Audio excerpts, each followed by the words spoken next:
I'd love your calls on whether rules on trans athletes are fair. 020 7862 2222. Tell us what you think. Former British Olympian Sharon Davis says the rules are unfair on biological females. This comes after a trans swimmer called Lia Thomas won a swimming competition in America. She's the first transgender person to win the competition, which was between American universities. Quite a big deal in the States, this one. But the people she beat then protested on the podium, and you got that picture. So this is second place Emma Weyant sharing a podium step with third placed Erica Sullivan, who was a silver medal at last year's Tokyo Olympics, and fourth placed Brooke Ford, almost as if the actual 1, 2 and 3 are those three on the right. Sharon Davis, Olympic swimmer herself, has called the result an injustice and liked the advantage of that of swimmers who dope. She says Lia should compete in a category appropriate to her biological sex. Is that fair, do you think, Lowri? When I was told we were doing this studio, I said, oh, do we have to do this story? Because the problem is that you've got these two sides in the trans debate, and you don't often get a meeting in the middle. You get them shouting at each other from two sides. So when you see that picture, to be fair, that picture you showed, Lia is standing on a podium. She's not actually 4 feet taller than anybody else. Well, she's 6'4", yeah. So she's taller, but she's also standing on a podium. True, yeah. When you look at it, it seems absolutely clear this is not fair. You've got one person who's massively bigger and more muscular, and certainly in swimming, height and amount of muscle you got really matters. It's difficult because, you know, we've just had a female jockey win, with her horse obviously, win the Cheltenham Gold Cup. And there are some sports that, whether you're male or female or trans, doesn't really matter. But there are some sports like swimming and like weightlifting, for example, where if you are born male, you do have an inbuilt advantage. Now, I don't know what the solution. They're saying that somebody who's a trans woman to compete in a sport as a woman needs now to be on 3 years of HRT. Well, that's a change since it's Lia new. did it. Yeah. But even that doesn't solve the problem, because the muscle growth is what happens at puberty that appears to be the. If you measure somebody's testosterone, that's a very blunt instrument. It's much more complicated than that. So I think there needs to be lots of discussion about how we manage it. Because I don't know if we've got any other pictures of Lia that we can show, which because she is broader. Owen, I like Larry. I do have a problem with this discussion in that we're having another discussion about trans people without any trans people here, and that sums up British media. We're about to. Oh, okay, interesting. My broader problem is that we have these discussions. We don't talk about the fourfold increase in transphobic hate crimes. We don't talk about the fact that trans people are often scared to leave their homes. Instead, we talk about a tiny number of people, because almost no trans people are athletes. You mentioned weightlifting. Laurel Hubbard was a trans woman weightlifter. She didn't win a single medal. She got beaten by all those women. Lia has actually been beaten repeatedly. Well, let's have a look. We can see her. I think she was. This is a 100-yard race. They work in yards in the Americas. So she is coming last here.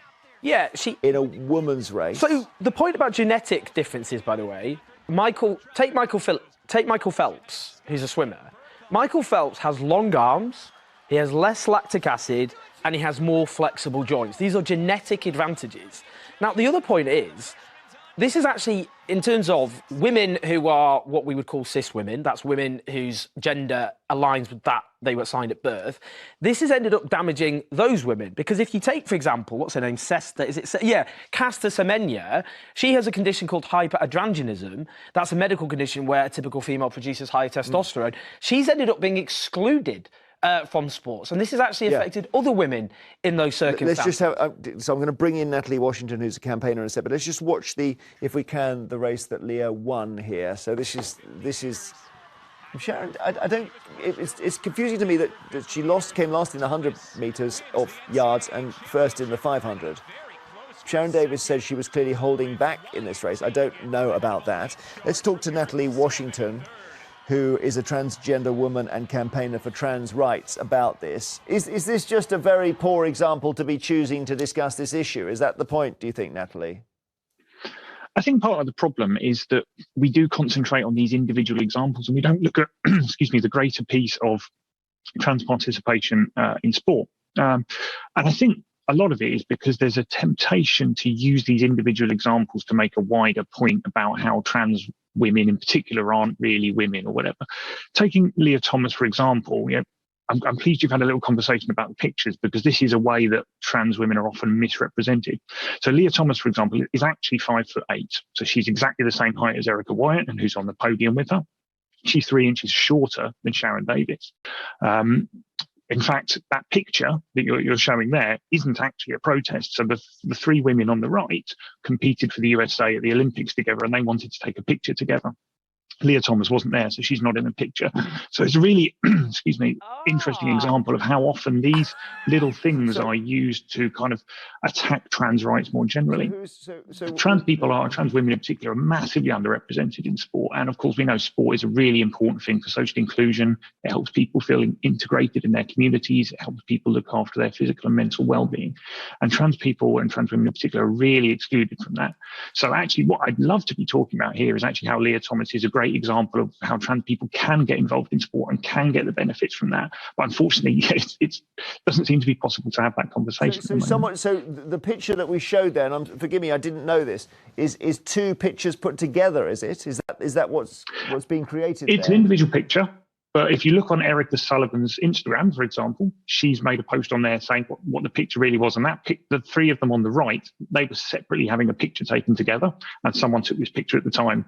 Whether they intended it to be sort of misinformation to make it look like a protest or not, I don't know. Right. But that's the background to the picture. So if we go by what Sharon Davis says, who's obviously a former Olympic swimmer, who's disturbed by what she saw at the weekend, she says no amount of testosterone suppression medication can reverse the physical benefits of male puberty, and fundamentally that's her complaint, that you can change the hormones, but the body stays the same.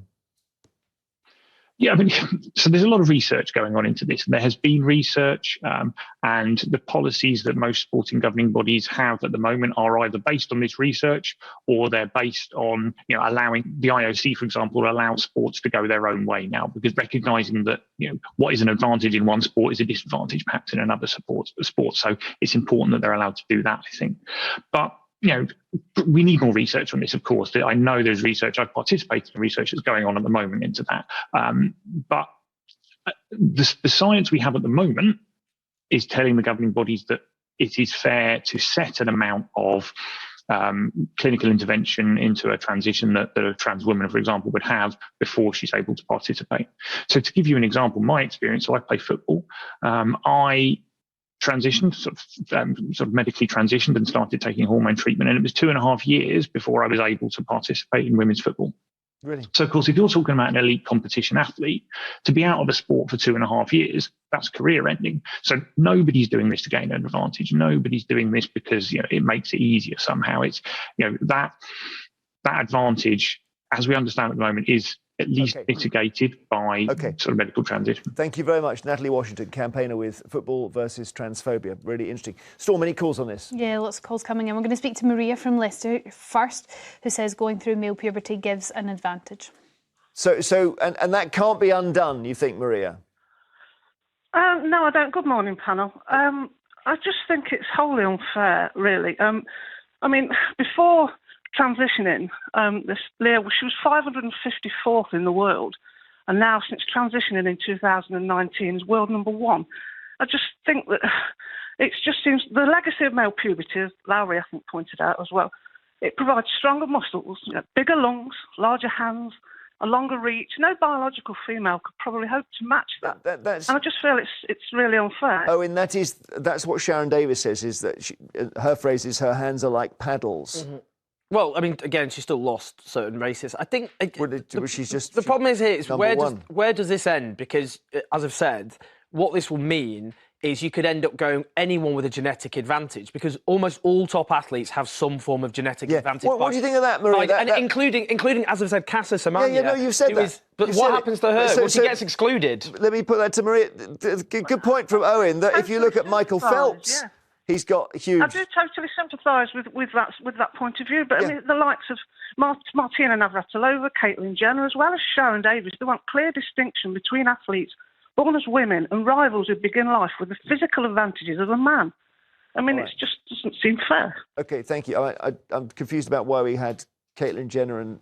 They've spoken out against. We could, of course, end up with sports like swimming, where the only people who win are trans women. We could end up. Yeah, I think again there are so few trans people compared to women and there's so few. The point that was made earlier is very important. Trans people are underrepresented in sports. There is not that many trans people active in sports for lots of reasons. There is a trans man, by the way. The first trans athlete to be able to compete at the Olympics was a trans man. That's someone who's transitioned to being a man. Triathlete. Can repeatedly beat other men. First openly trans athlete to compete in an Olympic trial. Now, why aren't we talking about him? He beat other men over and over and over again. He was someone born, assigned a woman at birth, then transitioned Let's have more to be calls. Let's have more calls. Exclude him? Let's keep the calls coming. We're Storm. going to speak to Kimberly from Essex next. Hi, Kimberly. Hi, morning. How you doing? All right, thanks. What do you think of this? Right, as a trans woman myself, we spoke many times, Arnie. I transitioned 11 years ago, but when I was a male, I used to be an athlete as well. Now, since transitioning, my muscle mass, bone density has gone south, which is lucky for me. 19 stone I was, I'm now down to 11. So one of the callers said that if you're born male, your testosterone level, muscle mass, etc., stays the same. It doesn't. Now, I do agree with Sharon Davies.